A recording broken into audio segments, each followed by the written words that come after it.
Hey everyone, Kevin here. So you know that $1,000 extra stimulus check we've been talking about, how the SBA is allowing these things called EIDL applications, and you get $1,000 if you have a side hustle or small business, which over half of all of us watching this do? Well, the portal is open, but I have to sort of we kind of reduce expectations here because right now on the website, there is a little line that says at this time, only agriculture business applications will be accepted due to limitations in funding availability and unprecedented submission of applications already received. But, and I'm not saying do this, you can still apparently use the portal and put in an application.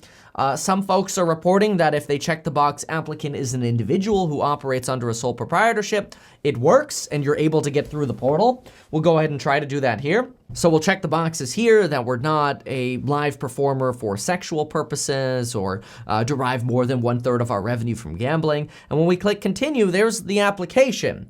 Now, if I go back, let's try business over here. Let's see what happens. Some folks are saying they're getting rejected. So, some folks are saying they're getting into the actual portal. So I no guarantees, right? And I don't want to tell you to do the wrong thing. The website on one hand says the portal is only open to agricultural enterprises with not more than 500 employees.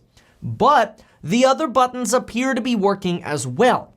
So, I don't want you to break any rules, but it appears that whether by accident or on purpose, the portal appears to be open. Just saying. And if you now want a little bit of a guide, let's say you're an agricultural enterprise and you want a little bit of guide as to how to fill this out if you were an agricultural business or you were so inclined to fill out the application anyway, even though you're not supposed to, well, here's how you would do that. Business legal name. Look, if you're an individual, just put in your name. If you have a company, put in your company name, which in my case would be the Paffrath organization. Trade name, that's just your trademark. If you don't have a trademark, then whatever you do business by or as. If you have an EIN number, put it in. 1, 2, 3, 4, 5, 6, 7. There we go. It's a 9-digit number. Whatever your EIN number is, put it in. Organization type. Well, in my case, I'm an S corporation. If you are an individual or independent contractor, click independent contractor. In my case, I'll do S corporation. Okay, franchise, no. Gross revenues, whatever your revenues is, just go ahead and put it in. Figure this out. Million, okay, $10 million, whatever. We're not actually gonna submit this, doing this as an example.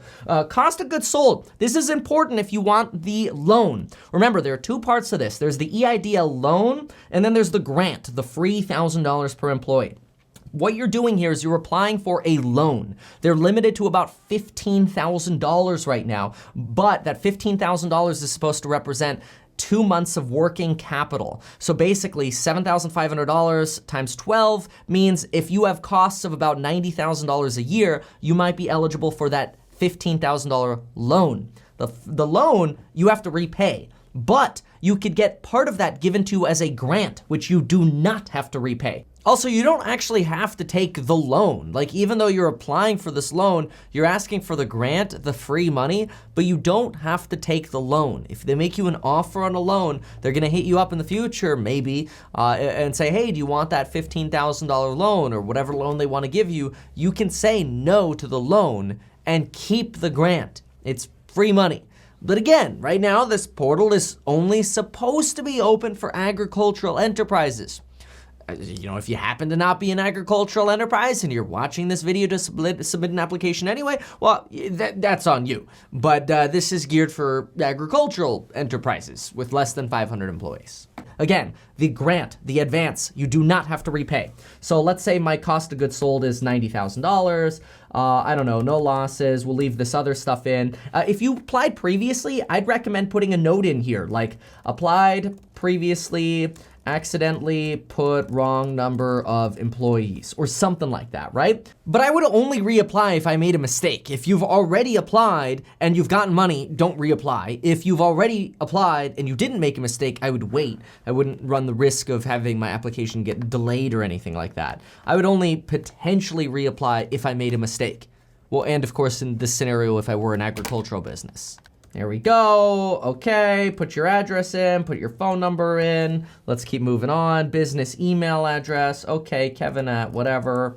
Now, your business does have to have been established prior to February 2020, so keep that in mind.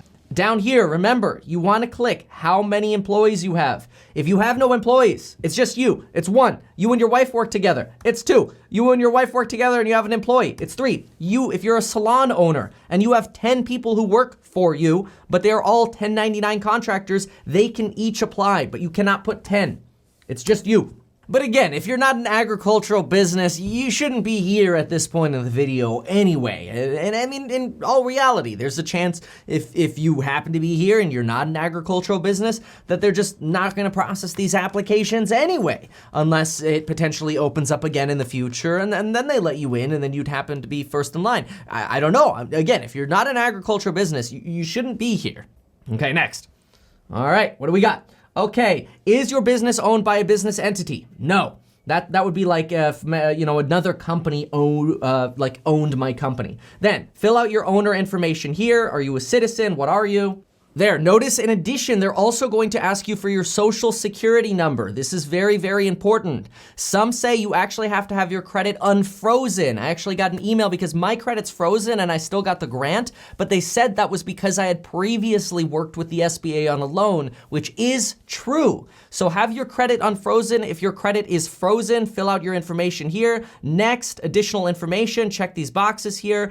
Criminal, whatever. Did anybody assist you filling this out? No, don't put me. Very important. Put this here. I would like to be considered for an advance of up to $10,000. They'll give you $1,000 per employee. It's gonna take like 3 to 6 weeks. So don't complain wondering why you haven't gotten it yet. It's gonna take time. Put your bank name in, your account number, and your routing number. Boom. Hit next, review all the information, fill out the CAPTCHA, the little, check the cars or the bridges or the crosswalks or whatever. Get this in ASAP. I guarantee you this portal is gonna shut down within like a week. I guess I can't really guarantee it because I'm not paying you anything, okay? This portal will close. So do this ASAP. And while you're at it, go to the links below. Get 2 free stocks with Webull. You get 2 free stocks with Webull if you sign up using the link down below. Deposit $100. You'll get 2 free stocks valued up to $1,400. Remember, you can get a quote for life insurance as well within 5 minutes from your phone and sign up. And of course, join me in the programs linked below. Thank you so much for watching. Please subscribe if you like this kind of content that gives you free money. Come on, folks. I need some subscribers here. All right, thanks everybody. We'll see you next time.